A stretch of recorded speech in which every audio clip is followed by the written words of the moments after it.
بسم اللہ الرحمن الرحیم۔ السلام علیکم ورحمۃ اللہ۔ آج کا ہمارا سبق ہے دنیا دار فقیر۔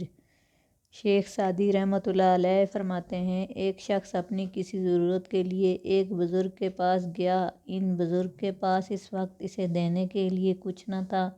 اس جاہل نے ان بزرگ کو گالیاں نکالنا شروع کر دی۔ اللہ رب العزت ایسے بچھوؤں سے سب کو محفوظ رکھے۔ یہ لوگ درندوں کے لباس میں چلتے چیتے کی مانند ہیں۔ یہ بلی کی مانند اپنے دل کو زانوں میں رکھتے ہیں، اور جب کوئی شکار دکھائی دیتا ہے تو کتے کی مانند چپٹتے ہیں۔ جب کوئی شکار نہیں ملتا تو اپنے مکر کی دکان سجا لیتے ہیں، اور جب کچھ دنوں تک شکار نہ ملے تو شیروں کی مانند قافلے پر حملہ آور ہو جاتے ہیں۔ یہ اولیاء اللہ علیہ السلام کو نقصان پہنچانے کے در پہ ہوتے ہیں، اور اپنے لباسوں میں سیاہ سفید پیبند لگائے مال جمع کرتے رہتے ہیں۔ ایسے بعد وقت ریاکاری کرتے ہیں، دن کو بھیک مانگتے ہیں اور رات کو اونچی جگہ پر کھڑے ہو کر وعظ کرتے ہیں۔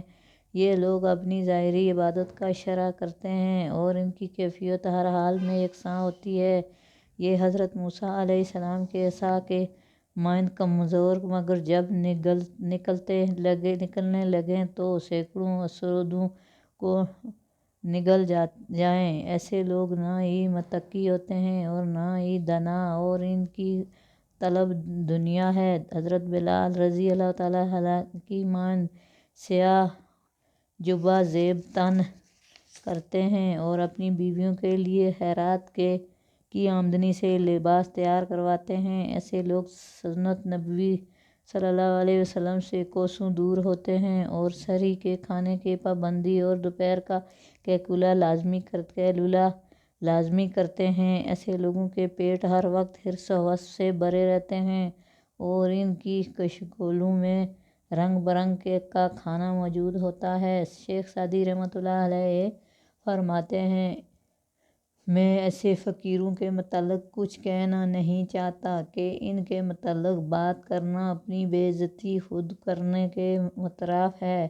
ان کے متعلق یہی کہا جا سکتا ہے کہ جو بے آبرو ہوتا ہے وہ دوسروں کی آبرو کی پرواہ بھی نہیں کیا کرتا۔ اس دنیا دار فقیر کی باتیں ان بزرگ کے ایک مرید نے سن لیں۔ وہ بولا کہ اس کی باتوں میں کوئی حقیقت نہیں، اور حقیقت یہ ہے کہ جو برا چھپ گیا اس سے برا ہے جو سامنے آ کر باتیں کرتا ہے۔ اس کی مثال یوں ہے کہ کسی نے تیر چلایا اور وہ نشانے پر لگنے کی بجائے راستہ میں گر پڑا، اور دوسرے شخص نے وہی تیر اٹھا کر دوسروں کے پہلو میں جبو دیا۔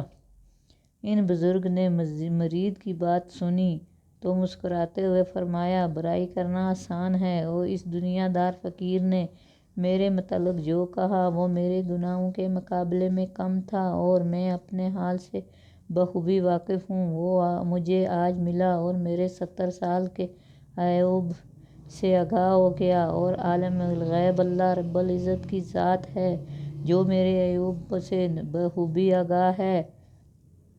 مجھے اس جیسا کوئی نہیں ملا جو میرے عیوب سے آگاہ ہوا، اور قیامت کے روز اگر یہ میرے عیوب پر گواہ ہوا تو مجھے جہنم کا خوف نہیں۔